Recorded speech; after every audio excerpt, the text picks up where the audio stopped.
Hello, neho, ni hao, ohio. Hello, Dragon here once again, and welcome back. Or if it's your first time here, welcome. Please remember to click like and subscribe if you enjoy what I do.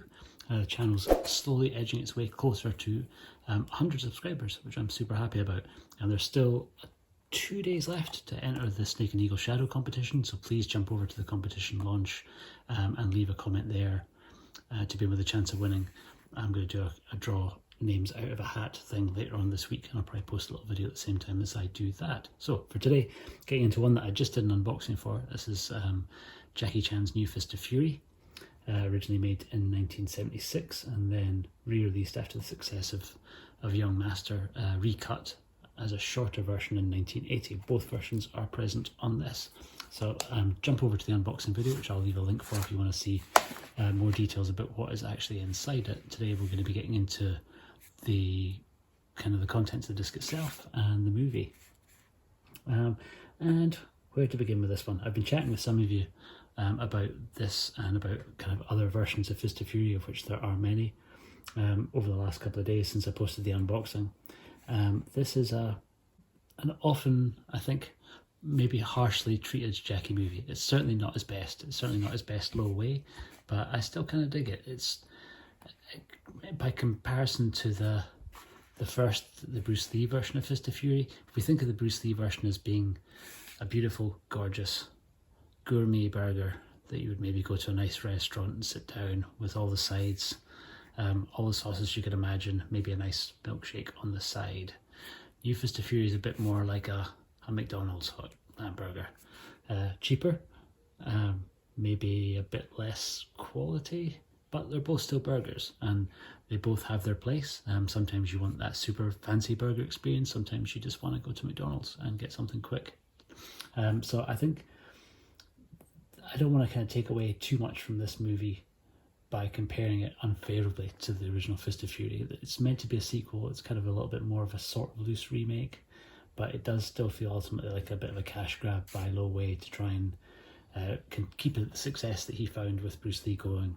And Jackie was sort of shoehorned into doing a bunch of stuff in this movie that was clearly inspired by Bruce Lee, but I think it's unfair to dismiss it as being a Bruceploitation movie, which a lot of people do.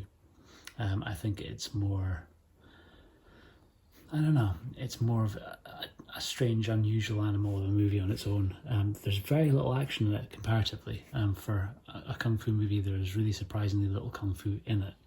So if you kind of go into it with your expectations a little bit lower than, say, if you've checked out Fearless Hyena or you've watched any of the other 88 releases, if you kind of come to this after Spiritual Kung Fu or Shaolin Wooden Men, it's probably going to feel like a bit of a letdown on the action front.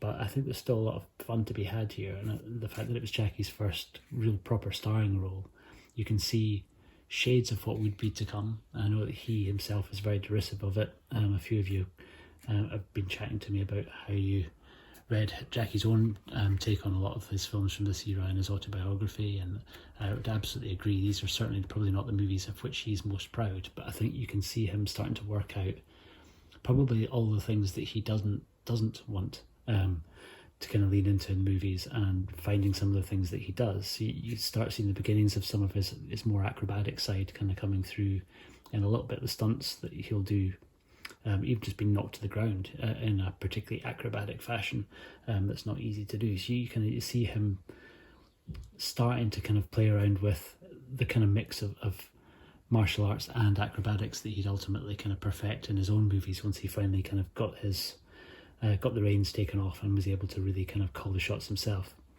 But kind of looking for positives to kind of really kind of hone in on, because there are a few here. I really like the guy who's played the villain. You see Bob's excellent artwork in the front here. Chen Sen playing Okamura, the main sort of Japanese villain of the movie, even though he's not a Japanese actor, and his daughter, played by Cheng Xiu in her only starring role. I don't think she ever went on to be in anything else, but she's great here in some fantastic, pretty outlandish kimonos, usually with matching leg socks or leg strappy sandal sock things. They're quite good fun. Anyway, she looks really good and she fights really well. She's probably the most competent martial artist that Jackie goes up against in the whole movie. I think there's a lot of speculation from the commentaries that she might be maybe Korean, but she certainly does taekwondo. She's a pretty awesome kicker, not quite up to Hwang Jang Lee's levels, but she's really entertaining to watch. She's got a kind of good screen presence. She makes for a pretty good badass in the movie, and she's certainly, I think, most of the most entertaining action scenes in the movie come from her, really more than from Chen Sing. The last reel of it's where most of the action is, and that's certainly where you see Jackie fight for the first time properly in the movie, and it's pretty good. Again, it's not up to really the strengths of some of the stuff that we'll see in Shaolin Moon Men or in Fearless Hyena, but I think it's still pretty good, and the sets that they've managed to kind of get a hold of in Taiwan look really good. It just feels like a little bit lacking overall when held up to some other movies, but I think really there's a lot of fun to be had here. Getting into the disc itself, because the presentation is really beautiful, the quality of the transfer is amazing. We get 2 commentary tracks on here. I've been through them both. One I struggled with a little bit, which was Andrew Stanton's commentary. I know a few of his commentaries that he did back in the Hong Kong Legends days, and he's clearly a massive Bruce Lee fan, which is great, but I think he maybe doesn't bring quite as much to the table in terms of information that he has about this particular movie when compared to the other commentary, which is really fantastic. And it's nothing against Andrew Stanton's commentary, it's just more that the other commentary is so good that by extension one of them has to be less good, and his is the one that I enjoyed less. But the other commentary on here by Brandon Bentley and our cover artist extraordinaire Kung Fu Bob is amazing, really good. I really hope that they kind of get those two to pair up more for doing more commentaries in the future, because they play really well off each other. It's not a case of one having facts and good knowledge about these movies and the other one just along for the ride. They both really bring a pretty equal measure of kind of really unusual little trivia notes, good thoughts on the movie, place it in kind of historical context, and are able to kind of riff back and forth about the other actors in it, the other movies that they've been in. It's really informative and really good fun, and they clearly enjoy chatting away to each other. It was a treat to listen to. I know that Bob also does a commentary on the Snake and Eagle Shadow disc, which I've still to kind of go through fully, but from what the bits and pieces that I have heard of that one, it was really good too. So Bob, not just an incredible cover artist, also a pretty awesome commentator, it turns out. So yeah, that was probably the highlight of the extras for me.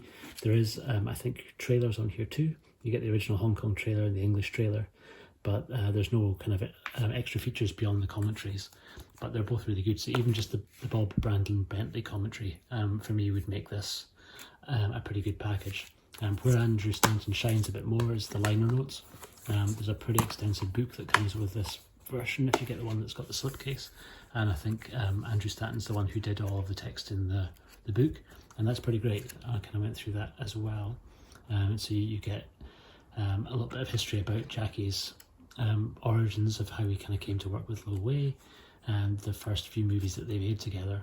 He kind of goes into the movie pretty extensively, gives you a good rundown of the main narrative of the film. And then we get separate little features after a few little photos on the other actors in the movie. So there's a page on, or 2 pages on Lo Wei. We get a couple of pages about Nora Mao. We get a note about the villain Chan Seng, who I'd recognised from quite a few Shaw Brothers movies, and his linear notes about him are really entertaining. Some notes on Han Ying-che, who was in the original Fist of Fury playing a more villainous part, but returns here in a kind of more hero side role, another Shaw's regular. And then rounding it up, we get some of the international posters too. So yeah, really good little package. I think it is one that I'm glad that I've got in the collection, but I think if it was your first, I wouldn't go to this one first, basically. There's others that I would probably recommend tracking down before you kind of get around to New Fist of Fury, if you're working your way through the back catalogue of Jackie movies that 88 have put out. But that is it for today, folks. Thank you very much for watching. I think check back in tomorrow. We're probably going to get around to Casino Tycoon, which I've had a wee request to do a review for, so I'll jump into that one next. And like I say, enter the competition if you haven't already. Thanks very much for watching. Take care.